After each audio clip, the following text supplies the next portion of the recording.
अस्सलाम वालेकुम। अज की मेरी छोटी जी वीडियो है हुकूमत वक्त वास्ते।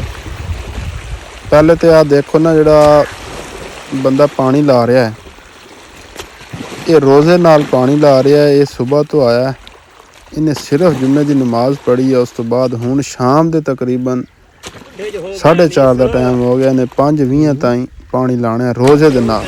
ये किसान है। हुकूमत ने ऐलान किया पहले 3000 रुपये पर मन गंदम का रेट, ठीक है, बिल्कुल ही उदा मतलब कि मूँह सिर ही कोई नहीं उसका। दोबारा उन्हें ऐलान किया 3900 रुपये पर मन। कहने का मतलब है भी 3900 रुपये पर मन दे विच एक किसान जड़ा 6 महीने जड़ा मेहनत करता है, 6 महीने की मेहनत तो बाद अगर उन्होंने महीने का 2000 या 4000 रुपया उसकी बचत होए तो उन्हें की खट्टी की।